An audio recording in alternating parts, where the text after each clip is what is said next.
안녕하십니까. 좋은 아침이네요. 오늘은 도스토예프스키와 톨스토이 두 번째 시간을 여러분들과 고찰하도록 하겠습니다. 첫 번째에서도 많은 이야기를 했는데 두 번째 시간에서는 예도가 첫 번째 시간에 많은 얘기를 못했던 그런 부분들을 간추려서 생각나는 대로 정리해서 여러분들과 대화를 나누도록 하겠습니다. 도스토예프스키는 톨스토이와 가장 크게 대비되는 점은 그의 작품은 주로 인간의 내면과 그 다음에 인간이 얼마만큼 악할 수 있고 그 다음에 이 악이 어떤 방식으로 인간은 자기의 삶 속에서 숨기고 또한 그것들을 추악하게 감추고 그 과정에서 자기의 권력과 힘을 사용하여 약자들과 그 다음에 강자들 그 다음에 약자들 속에서도 또한 비열함과 그 다음에 같은 약자를 죽이는 그런 독특한 관념들이 그의 작품 속에 나타나 있습니다. 그의 매력은 주로 인간의 이 어두운 면 속에서 하나의 작은 빛을 찾을 수 있는, 그러니까 강렬한 어둠 속에서, 깜깜한 어둠 속에서 그것을 인간의 무의식이라고 할 수 있겠죠. 그 속에서 인간이 살아갈 수 있는 작은 빛이 있습니다. 그게 바로 도스토예프스키의 강력한 매력이라고 할 수 있겠죠. 특별히 악령에서는 그러한 구조가 어떤 방식으로 깜깜한 암흑 속에서 탈출구가 없는 그러한 인간의 어떤 그 내면과 어떤 외적인 그러한 사회적 관계 안에서 나타나는 악령의 어떤 그러한 구조를 기가 막히게 표현하고 있다고 할 수 있겠죠. 그래, 이 점에서 도스토예프스키는 매우 자기가 작가 일기에서 밝히듯이 자기는 의심의 시대가 낳은 의심의 학자였다, 이런 얘기를 하고 있습니다. 그죠? 그런데 사실 우리가 의심의 해석학자로서 또 중요하게 여기는 자가 또 니체잖아. 그죠? 니체 역시도 번뜩이는 의심을 얼마나 많이 자기 책에서 서술하고 있어요. 그래서 시대가 낳은 문명에 대한 의심, 그래서 지금까지 있어 왔던 인간인 서구는 진보를 믿고 있었고 이성의 진보, 그래서 계몽주의를 통한 역사의 진보를 믿고 있을 때 도스토예프스키는 니체와 더불어 19세기의 어떤 그 지금까지 있었던 그 모든 삶에 대한, 그리고 문명에 대한, 그리고 문명이 만들어 놓은 국가 권력과 그 다음에 교회 권력과 종교죠. 종교와 그 다음에 예술, 이 모든 것에 있어서 거부하고 이것을 의심하는 그러한 사상가였다고 말할 수 있습니다. 그래서 우리는 의심의 사상가를 이야기할 때 단연 도스토예프스키를 꼽을 수가 있죠. 오늘날 의심의 철학자, 의심의 사상가는 도스토예프스키, 니체, 프로이트, 칼 막스로 이어지는데 단연 도스토예프스키는 탁월한 창조적 상상력과 그의 문학적 기법으로, 그리고 그의 삶 역시도 죽음 앞에서, 그죠? 죽음의 경계에서 자기의 삶을 영위했다고 할 수 있습니다. 운명 속에서 자기가 어떤 방식으로 그 운명에 대면하여 작을 수밖에 없는 자기의 실존을 고민하고, 그 다음에 거기에서 새로운 인간의 어떤 그 삶의 역사를 서술하고 있습니다. 그래서 지금까지 있어 왔던 문명과 문화를 거부한다는 점에서 그 역시도 예언자적 어떤 종말론적 러시아의 묵시록적 그러한 철학자였지만, 그러나 그 속에서 나타나는 작은 빛은 철저히 그가 경험했던 그리스도에 대한 그 상징이 아니었을까. 그가 작가 일기에서 고백하고 있듯이 그렇게 생각합니다. 이에 반하여 톨스토이는 이 세계를 우주적 상징으로 봤습니다. 그래서 이 우주는 우주적 힘은 어떻게 보면 자연이고, 이 자연은 또한 땅과 만나고, 그죠? 이건 러시아 사상가들에게 특히 우리나라 한국의 동양 철학하고도 연결된다고 볼 수 있어요. 그러니까 하늘, 우주가 있고, 우주는 하늘의 이치와 땅의 어떤 그 진리, 그리고 땅 속에서 자기의 삶을 땅을 가꾸며 살아가는 그런 농민들의 그러한 삶 속에 어떤 우주적 힘의 진리가 있다라고 믿었던 것이죠. 그러나 아이러니컬하게도 도스토예프스키와 톨스토이는 두 사람 다 어떤 이러한 혁명적인 요소, 그 다음에 뭐 다양한 무정부주의적이고 혁명적이고, 그 다음에 또 허무주의적인 이런 사상가들이었지만은 결코 공산주의나 사회주의적인 요소도 갖고 있었습니다. 그러나 이 어떤 것에도 또 속하지 않는다는 것. 그러니까 대가겠죠. 대가가 뭐 왔다 갔다 하면서 옹호하고 그렇진 않겠지. 어떤 것에도 속하지 않으면서 이러한 요소들을 각각 다른 방식으로 자기들의 작품에서 서술하고 있다는 것은 독특한 그러한 사상적 기반을 보여주고 있다고 할 수 있습니다. 그래서 도스토예프스키는 자기의 작품들에서 주로 인간에 대한 내면을 파헤치지만, 그 내면 안에는 언제나 그 우주적 상징과 조화를 이룰 수 있는 그러한 신적인 그 이성이라든지 빛이라든지 이런 것이 있다고 봤습니다.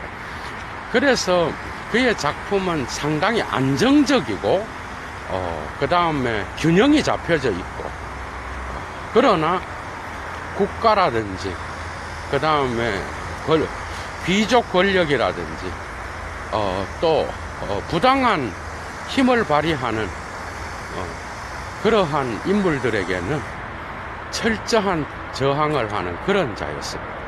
그러니까 톨스토이는 국가와 그 다음에 기존에 있었던 그 교회에 대한 그런 제도적인 권위를 완전히 거부하고 현 위치에서 종말론적으로 일어나는 그 러시아의 그 독특한 그 사상 아래에서 마지막 때가 오고 있다라는 혁명의 기운을 갖고 인간의 어떤 참다운 모습을 자기의 작품에서 그리고 있다고 할 수 있습니다. 그러니 이 모든 것은 전부 다가 도스토예프스키든 톨스토이든 이 모든 것은 정교신앙, 그리스 정교가 갖고 있었던 그 비잔틴 제국 시대부터 갖고 있었던 정교의 신앙, 주로 요한복음에 나타나는 영적인 어떤 예수 그리스도, 그에 대한 어떤 그 신앙에 근거하여 이 모든 것들을 거부하면서 톨스토이는 우주적 힘을 자기의 어떤 그 작품 속에서 그리고 있고, 도스토예프스키는 악한 인간들의 어떤 그러한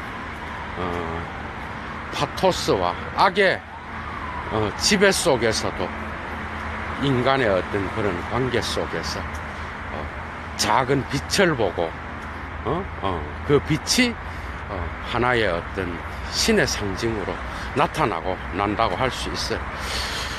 그러나 도스토예프스키가 강렬하게 느껴지는 거, 여러분 한번 생각을 해봐. 뭐라고 말을 해야 되나? 그러니까 어둠 속에서 빛이 빛나는 거지. 요한복음에도 나오잖아요. 어둠 속에서 빛이 빛나는 거지. 그냥 이 어두움을 강조하지 않으면 빛이 덜 빛나는 거지 뭐. 그러니까 예술적인 어떤 광기는 도스토예프스키에게 강렬하다고 할 수 있습니다. 그러나 이 우주를 창조한 어떤 신에 대한 찬양이라든지 우주적 조화라든지 그런 미학은 톨스토이한테 있었지 도스토예프스키한테는 없어요. 그러니까 도스토예프스키는 인물이 자연이 없습니다. 다 인간이야. 거기에서 묘사되는 모든 작품 안에서 나타나는 집이라든지 배경이라든지 그 다음에 그 아름다운 어떤 그런 문학적인 그러한 묘사들은 없어 하나도. 다 인간이에요. 다 인간. 그러니까 얼마나 삭막해. 그냥 인간을 갖다가 배경 없이 인간만 막 그려놨다니까 여러분. 그래서 이 인간이 이 인간과 어떻게 관계를 하고 그러니까 얼마나 어두움이 짙을 수 있어요. 인간의 무의식이. 그러니까 그 어두움 속에서 또 인간을 통하여 그 선한 인간이 아니라 그 인간 안에 나타나는 또 작은 빛이 또 있다니까. 그게 이제 다른 거야. 그러나 톨스토이는 배경 설명이 장난이 아닙니다.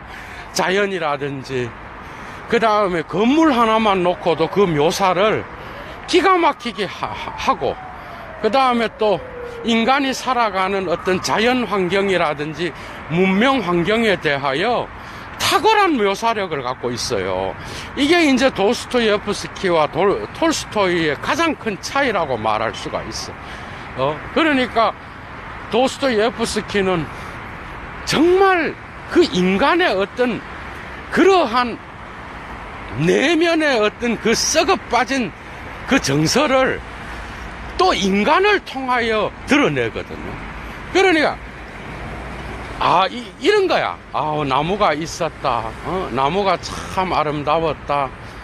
그 나무는 나에게 빛의 상징이었다. 그날따라 왜 그렇게 거기에 갔던 나무와 함께 있었던 그 들판이 나에게는 신적 상징으로 느껴졌다. 이런 묘사가 하나도 없어. 도스토예프스키 그냥 다 인간이야. 다 그 인물에 대한 이디오싱크러시가 인물로 잡혀져 있어요. 그러니까 도스토예프스키의 어떤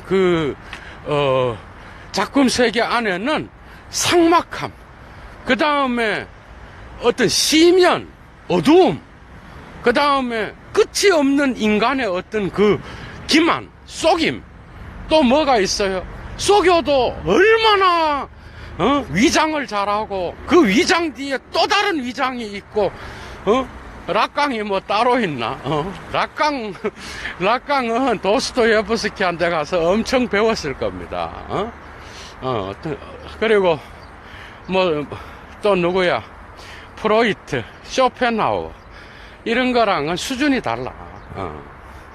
그래서 그 인간의 내면을 그 인간 또 다른 인간과 또 다른 인간 이러한 사회적 관계 안에서 나타나는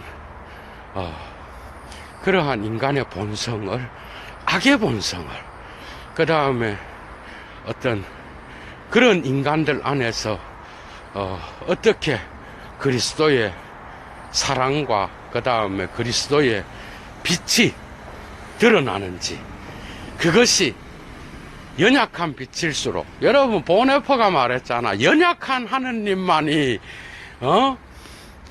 우리를 도울 수 있다 그러잖아. 이 말을 아는 자는 도스토예프스키한테서 연약한 신만이 인간에게 함께하고 있다라는 거. 참 이런 거는 이런 이해는 유럽은 이해하겠지만 미국적 사고로는 도저히 이런 것들을 이해하기가 어렵지 않을까. 저는 그렇게 봅니다. 물론 뭐 미국을 통틀어서 미국이라고 말할 수 없겠죠. 거기에서도 탁월한 지성인들이 많고 최소한 5%는 엄청난 지성인들이잖아. 거기도 그죠. 그런 점에서 톨스토이와 도스토예프스키는 완전 다른 길을 가고 있다라는 거. 묘사의 기법 속에서도 그죠. 그리고 또 다른 배경적인 것은 이런 게 있습니다. 그러니까 삶에 있어서 또 다른 어떤 그 도스토예프스키보다는 톨스토이가 삶에 있어서 조금 더 영성적이고 윤리적이고 도덕적인 삶을 살았다는 거. 그 이유는 이런 게 있습니다. 그러니까 70년대에 러시아, 그게 제가 말하는 70년대는 1870년대 러시아에게 귀족들의 어떤 그 회계라는 개념이 생기기 시작했어. 그러니까 노블리스 오블리제 수준이 아니라 귀족은 언제나 농민, 노동자의 어떤 노동에 빚지고 있으며 그 다음에 이들에 대한 어떤 노동을 바탕으로 자기들의 존재한다, 예술 활동을 할 수 있다라고 봤다고. 그죠? 그러니까 예술은 언제나 노동과 관련돼 있었어. 이해가 돼. 노동과 자연과 예술은 언제나 러시아에서도 같이 갔습니다. 그러니까 노동은 인간을 신성하게 만들고 그 노동 속에 신의 회복하는 힘이 있다고 봤던 거야. 그러니까 이 노동은 언제나 땅과 관계되어 있었고 노동과 땅은 변증법적으로 러시아 사상에서 어떤 신성한 그러니까 인간이 치료될 수 있고 인간의 어떤 이런 욕심이나 인간의 욕망이 치료될 수 있는 그러한 계기로 봤다라는 거죠. 제가 해겔 정신현상학에서 말했듯이 이것은 서구 그리스도교 전통에서 오랜 역사를 갖고 있는 이야기입니다. 그죠? 그러니까 여기에 대한 어떤 그 지배계급이 회개를 할 수 있게끔 도와준 최고의 작가가 톨스토이입니다, 여러분. 이해가 됐어요. 그러니까 톨스토이는 언제나 지배계급에 대한 반감이 아니라 우리가 죄를 짓고 있다고 생각을 했어요. 그리고 그는 그 역시도 도스토예프스키와 같이 기존 질서에 대한 문명을 결코 신뢰하지 않았습니다. 결코 신뢰하지 않고 이 점에서 그 역시도 종말론적이고 허무주의적이고 그 다음에 또 무정부주의적이고 그런 요소가 다 있었다니까. 그러니까 그의 작품은 이런 귀족들이 민중에 대한 죄책을 회개하는 쪽으로 여러분 작품 읽어보면 다 나와요. 그런 것들이. 부활에도 나오고, 안나 카테리나, 전쟁과 평화, 사람은 무엇으로 사는가, 예술론에도 심지어 나와요. 예술가들의 죄를 먼저 한다니까. 예술이란 무엇인가? 예술은 바로 농민들의 혼 속에 있다 그러거든, 여러분. 저 혼이 자연과 더불어서, 인간이 어떤 방식으로 인간의 본연의 모습을 표현하는 것. 그게 예술인데, 유럽의 구라파 문화가 들어오면서, 러시아적 예술을 다시 살려야 된다. 뭐 이런 쪽으로 가는데, 여기에서도 심지어는, 귀족들의 어떤 그러한 회심을, 강하게 강조하고 있다라는 거예요. 이것은 도스토예프스키보다 톨스토이의 어떤 그 영향이 강력하게 나타나고 있습니다. 그러니까 우리는 어떤 상황에서건 특정 계급이라든지 특정 어떤 그러한 오늘날의 인간들은 에게 뭐 죄가 있다 이래 생각은 안 하잖아. 물론 이 작가들도 그런데, 그러나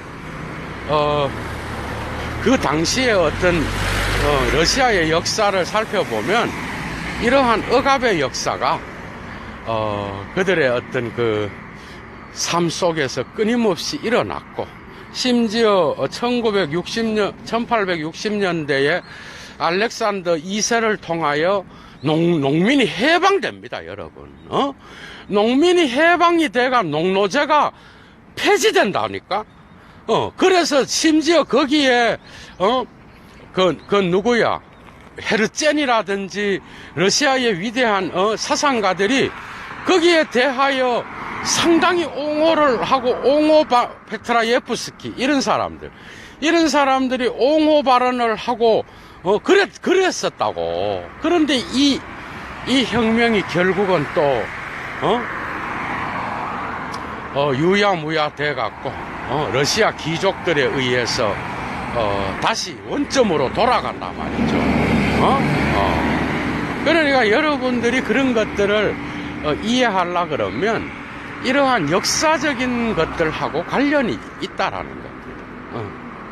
그래서 철저하게 도스토예프스키와 톨스토이는 이러한 귀족에 대한 반감, 그 다음에 기존 질서의 권력자들에 대한 반감, 또 한 가지는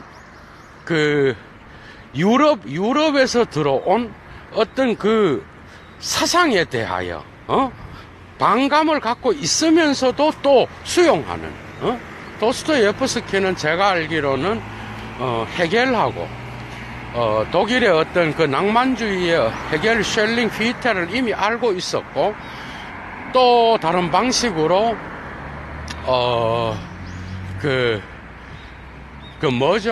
유토피아 사회주의자들, 그러니까 프랑스의 프루동, 그 다음에 영국의 오웬과 같은 그러한 유토피아 사회주의자, 그런 자들을 이미 알고 그런 사상들을 받아들이고 있었다라는 거예요. 그러나 그런 것들을 독특하게 러시아적인 방식으로 표현하는데, 그것이 바로 이 농민과 자연과 땅, 이 세계의 어떤 그 신성함에 의해서 표현하고 있다라는 거죠. 그래서 저는 그때 언제야, 한 15년 전인가? 20년 다 됐을까? 그때 17년, 톨스토이, 도스토예프스키 여기 빠져갖고 2년을 보낸 적이 있습니다. 그때 예도는, 이건 그러니까 공산주의와 사회주의, 이런 개념에 대해서도, 어느 정도, 자리를 매김할 수 있었지만, 정말,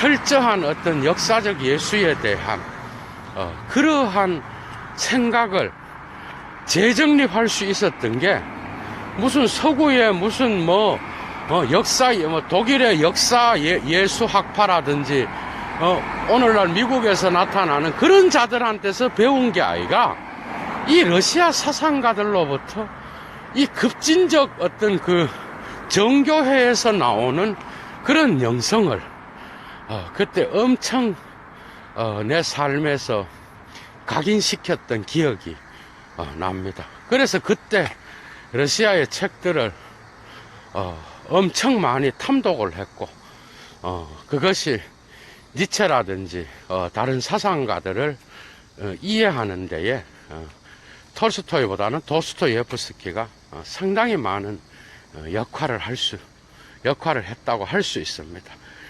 그러니까 정치적으로는 그런 방식으로 나갔는데 제가 볼 때 예술적으로 여기서 예술은 어떤 그 문학적 기법, 그 다음에 생각하는 사유의 어떤 기법을 이야기하는데 도스토예프스키는 정말 읽으면 읽을 수가 없는 이유가 사람이 책을 읽어도 중간에 한 번씩 장면이 바뀌면서 사물에 대한 묘사가 있어야 되잖아요.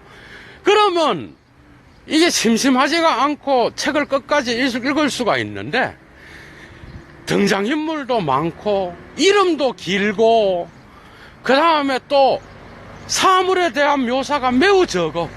전부 다가 인간의 심리 분석이에요, 여러분. 도스토예프스키는. 정말 그 분석이 기가 막히게 전체의 구성과 맞아떨어지고 이 구성 안에서 또 그 인간의 어떤 그 심리가 또 바뀌고 그러면서 또 다른 인간과 만나고 이런 것들이 강하기 때문에 많은 사람들이 도스토예프스키를 끝까지 못 읽습니다. 책은 사고 하는데 근데 읽다 보면 끝이 보이고 어떤 그러한 그 예술의 세계가 펼쳐지고 그들의 어떤 작품을 통하여 창조적 예술을 할 수가 있는데 끝까지 대부분이 못 읽어요. 대부분 다가 인간에 대한 이야기, 사상, 그 다음에 사회주의, 공산주의, 혁명가가 어떻고, 그 다음에 또 무신론자, 이런 인물들이 곳곳에 배치돼 갖고 독특하게 그 세계, 문학의 세계를 형성하고 있으니 그거를 이해하기가 상당히 만무하겠죠. 그러나 철학자들은 환장하는 책입니다, 여러분. 도스토예프스키의 모든 작품들은. 그래서 내가 오늘 또 이야기를 했고 도스토예프스키를 읽다가 여러분들이 지루하면 톨스토이를 읽어봐라. 이것도 저는 톨스토이는 잡고 놓을 수가 없었어. 단 한 번도 지루하다는 걸 느낀 적이 없었고 얼마나 글을 잘 쓰는지 여러분 그냥 막 처음부터 끝까지 예술이란 무엇인가는 나는 예술에 대한 책인지 알았다고. 물론 예술이죠. 그런데 뭐가 나오는가 하면 처음에 요한복음 성서 구절이 나옵니다, 여러분. 그리고 그 뒤에 예술이 어떤 방식으로 타락했는지를 이야기하면서 그 예술이 어떤 방식으로 돌아가야 되는지 그 예술가들에게 회개를 하도록 요청하는 그런 걸로부터 출발한다니까. 이 뭐야, 이게 신앙서적인가? 처음에는 저는 그랬는데 계속 읽다 보니까 작품이 어떤 탁월한 묘사라든지 그 다음에 아름다운 어떤 그런 기법이 뛰어납니다. 그 속에는 언제나 저항의 정신이 들어 있습니다. 예? 그러니까 기존 질서의 권력자들이 갖고 있었던 힘에 대한 정신, 그 다음에 불평등한 경제 구조, 또 한 가지는 불평등하게 부당하게 다가오는 그러한 권력의 힘, 또 한 가지는 또 뭐죠? 귀족들의 어떤 사치스러운 삶, 이 모든 것들에 대한 강력한 저항이 되게 윤리적이죠. 엄청 그 저항이 있으면서 그런 것들을 깔고 또 회복의 해석학, 그러니까 인간의 참다운 삶의 모습은 현재 이런 방식으로 살아가는 게 아니다. 억압하고 압제하는 게 아니라 더불어 살아가는 것이고, 그 인간의 본성이, 신이 인간을 만들 때 그렇게 만들었기 때문에 억압을 하는 자나 억압을 당하는 자는 둘 다 불행할 수밖에 없다. 그러나 지금 현대의 문명은 그런 방식으로 인간을 조립해 왔고, 그렇기 때문에 러시아의 어떤 그러한 뭐죠? 제국을 붙잡고 있었던 황제라든지, 그 다음에 정교회라든지, 이 모든 것들에 대하여 철저한 거부를 하고 있다라는 거죠.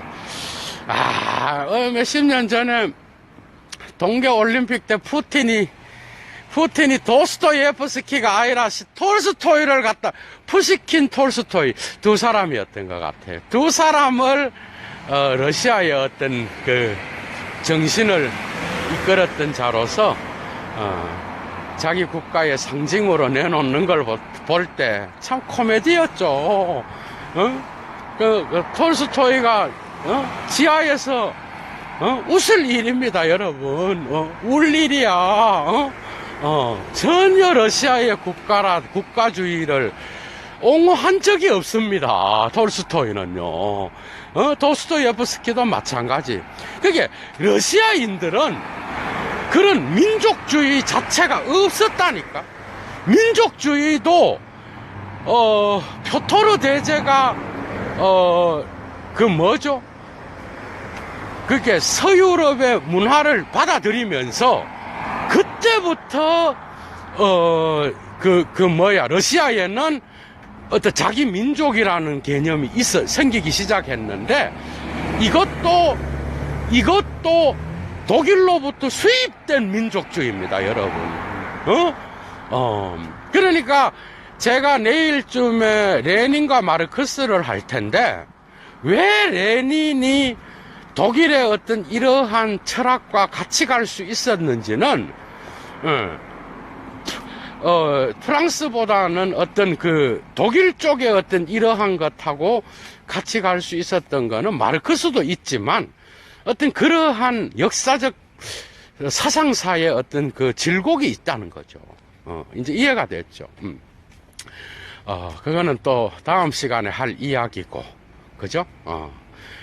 그러니까 이러한 민족주의의 개념이 없었습니다. 러시아의 민족, 이게 아니라, 러시아 사상가들은 그런 폴크스 개념이 아니라, 인간이라고 하는 보편적 인간성이 뭐냐, 여기에 관심이 있었다고. 그 인간성은 그리스도 안에서 가장 잘 표현되었다고 봤고요. 그 다음에 이 인간성은 회복될 수 있다라고 믿었어. 둘 다.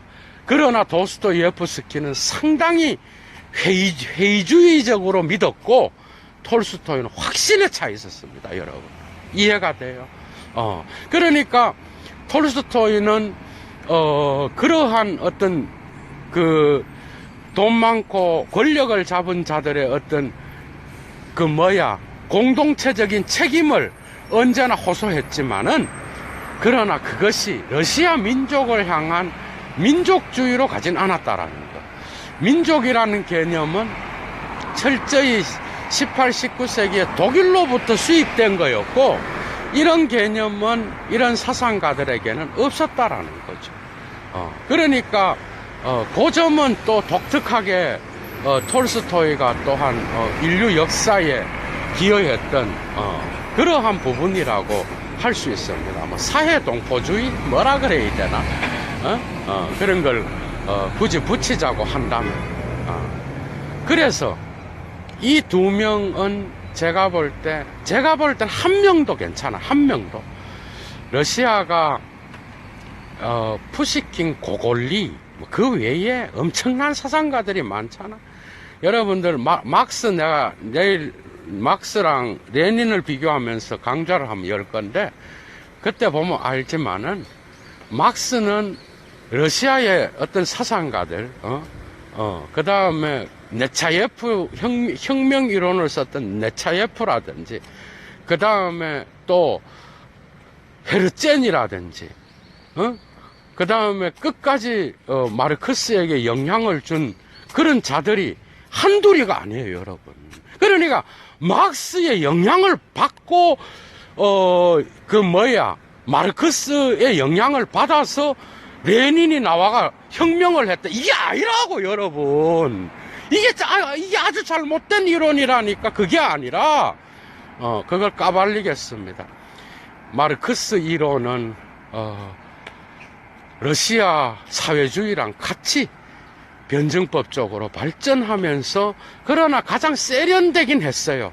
그러니까 마르크스의 유물론이 가장 세련되기는 했지만, 그러나 러시아 사상가들이 마르크스 못지않은 글을 썼다라는 거죠. 그걸 잘 몰라요, 일반인들은. 그거를 한번 또 시간을 내 갖고 제가 강좌를 열겠습니다. 그래서 그러한 신앙들, 그런 것들이 마지막입니다. 인간의 어떤 그 개인의 인간, 이런 것도 있지만, 제가 볼 때 톨스토이와 도스토예프스키한테서는 개인은 없습니다. 개인은 언제나 이기적일 수밖에 없고, 개인은 언제나 악을 행하고, 개인은 이기주의로 빠질 수밖에 없었다라는. 그러니까 러시아 사상가들한테서는 데카르트의 코기토 에르고숨은 그냥 쓰레기에 불과한 거야, 여러분. 쓰레기. 그런 개인주의. 그러니까 데카르트로부터 출발하는 그런 방법적 의심을 통한 개인주의는 러시아에는 찾아볼 수가 없습니다, 여러분. 그게 이제 사회주의 혁명을 할 수 있었던 그러한 토대가, 제가 볼 때는 러시아의 이러한 공동체적인, 그러니까 개인은 없고, 개인은 언제나 다른 개인을 착취하고, 개인은 주로 귀족계급이라든지 농노제를 찬성하는 자라든지, 그 다음에 땅을 가지고 농민들을 부리는 자들한테서는 있겠죠, 당연히. 그런 개인, 그들은 개인이 좋은 거지. 그러나 러시아의 전체적인 어떤 사상을 놓고 볼 때 이 개인은 그런 방식으로 묘사될 수 있었다라는 거예요. 그러니까 링컨이 위대하고, 링컨이 뭐야, 미국 가면 그러잖아. 노예 제도를 해방하고, 어렸을 때 성경을 읽고 이래가, 이런 거는요, 러시아 사상가 러시아 사람들 이해를 못 합니다, 여러분. 아니, 주인이 농민인데, 노예인데, 이런 게 나타나가, 제도적으로, 아이고. 그런데, 한 가지 아이러니컬한 거는, 이러한, 보편적 인간에 대한 사랑, 인류에 대한 그 사랑, 그것이 바로 요한복음의 어떤, 제가 볼 때 인류 역사에서 요한복음의 예수의 명령을 이 러시아의 19세기 러시아의 양심 있는 지성인들 있죠. 그게 바로 톨스토이, 도스토예프스키, 뭐, 이런 자들입니다. 다, 그 다음에 뭐, 많겠죠. 그 러시아의 19세기 사상가들에 의해서 어떤 그 무신론자들한테서도 동일하게 이런 요한복음의 사랑이 나타납니다. 예? 그러니까, 이러한 보편적 인류에 대한 그 사랑이 바로, 그들의 정교적인 전통의 토대였던 요한복음의 그리스도에 맞춰져 있었다라는 것. 이것을 실천하는 것이 각각 다른 방식으로 폭력적 어떤 그러한 혁명을 통해서든 무정부주의를 통해서든 살해를 통해서든 이런 걸 통해서 러시아의 다른 방식으로 나타났죠.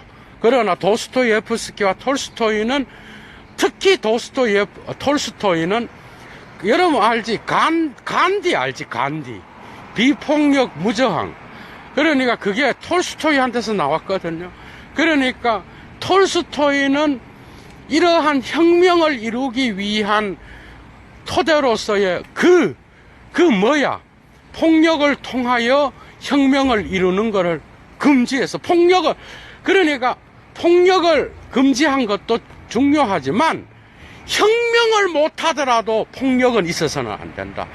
이 사상이 또 톨스토이의 예수의 마태복음에 나오는 그 예수의 금지 명령이 있잖아요. 거기에서부터 그의 사상이 나왔다고.